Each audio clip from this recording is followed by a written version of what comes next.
Hello everyone, welcome back to BTech Info YouTube channel. Today we are going to understand one of the most important topics in the dairy industry, which is homogenization. Let's start with the definition. Homogenization is a mechanical high pressure process in which milk is forced through a very narrow gap, approximately 0.1 mm, causing the large fat globules to break down into small uniform sized droplets up to 0.2 to 2 micrometer. This prevents the cream separation and forms oil in water emulsion which improve texture, stability and mouthfeel.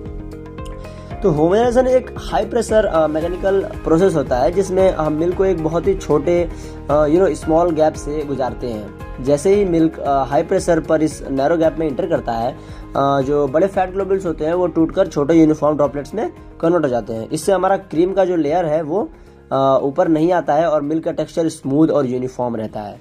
So now let's see the principle. The principle of homogenization is based on applying high pressure to the milk and forcing it through a narrow annular gap.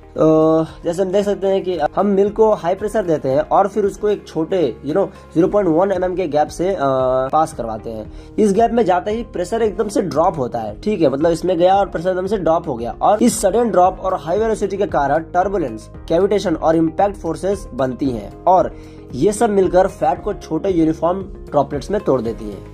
तो ये रहा हमारा principle. We see the parts of homogenization. Like we have different parts of homogenization. Like we have milk inlet, suction valve, pump block, piston seals, packing assembly, discharge valve, first stage homogenizing valve.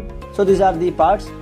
सो हम देखते हैं सबका use. Like सबसे पहले milk inlet line होती है जहां से मिल्क मशीन में इंटर करता है.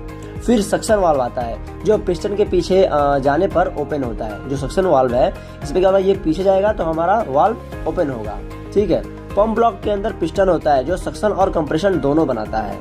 पिस्टन सील्स लीकेज को रोकने के लिए होते हैं. कंप्रेशन के बाद मिल्क डिस्चार्ज वाल्व से होता हुआ first stage homogenizing valve assembly में जाता है जिसमें सीट, फोर्सर और 0.1 mm का नैरो गैप होता है. यहीं पे मेन जो हमारा फैट का ब्रेकडाउन होता है. तो मतलब फिर हमारा लास्ट में आउटलेट है जहाँ पे मिल्क हमारा होमोजेनाइज होकर निकलेगा. Now we see the working of homogenization in the step by step process. So first step is milk feeding. Milk enters the homogenizer from the balance tank at the pressure of 2 to 4 bar. Second step is suction stroke. The piston moves backward creating suction. The suction valve opens and fills the cylinder with milk. Third step is compression stroke. The piston moves forward, suction valve closes and discharge valve opens and milk is compressed to 100 to 250 bar. Fourth step is then the milk enters to the first stage. So high pressure milk reaches the homogenizing valve and the hydraulic force keeps the forcer pressed against the seat and pressure lifts and this causes the creating a minimum of 0.1 mm. So in this gap what happens, the milk shoots through the narrow gap and suddenly pressure drops, like velocity rise to 100 to 400 meter per second and the cavitation, turbulence and intense shear and impact on the breaker ring, this all leads to the fat globule breakdown up to 0.2 to 2 micrometer. Now impact ring action. The high speed jet hits the breaker ring, gives additional breakdown and uniformity. Second stage valve, milk passes through the second stage valve at 10 to 50 bar, preventing recoalescence of the droplets and stabilizing the emulsion. Now we see the heat generation.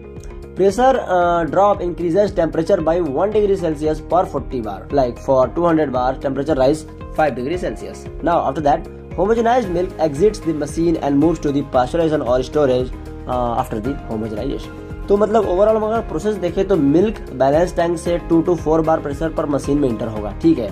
और जब piston पीछे जाता है, जो हमारा piston लगा है, जब पिस्टन पीछे जाएगा तो सक्शन वाल्व ओपन होगा और सिलेंडर में मिल्क फिल हो जाएगा. ओके. अब जब पिस्टन आगे आएगा तो मिल्क कंप्रेस होता है और उसको प्रेशर मिलेगा आपका 100 to 250 बार तक. ठीक है. अब ये जो हाई प्रेशर मिला है मिल्क को होमोजेनाइजिंग वाल्व तक पहुंचाता है जहां फोर्सर सीट पर प्रेस होता है. समझिएगा इसको.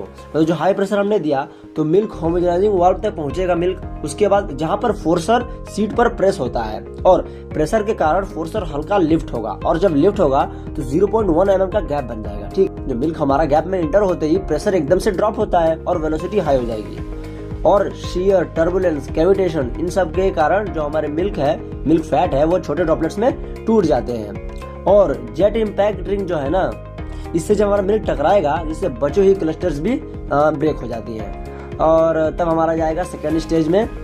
इसका प्रेशर होता है 10 to 50 बार। यहाँ पर बैक प्रेशर दिया जाता है, जिससे जो ड्रॉपलेट्स दोबारा जुड़ ना पाए, और जो जुड़ गई हैं वो भी ब्रेक हो जाए। जैसे हमारा फर्स्ट स्टेज में क्या था, फर्स्ट स्टेज में हमारा था कि जो हमारे मिल्क के जो फैट ग्लोब्यूल्स हैं वो दोबारा कोएलेसेंस, मतलब दोबारा वो एक दूसरे में क्लस्टर बना ले रहे थे, तो इसलिए हम सेकेंड स्टेज करते हैं ताकि वो दोबारा न जुड़ पाए, ठीक। और फाइनली होमोजेनाइज मिल्क हमारा आउटलेट हो जाएगा। तो ये था हमारा पूरा होमोजेनाइजेशन प्रोसेस। आपको कैसा लगा कमेंट में जरूर दिएगा। धन्यवाद।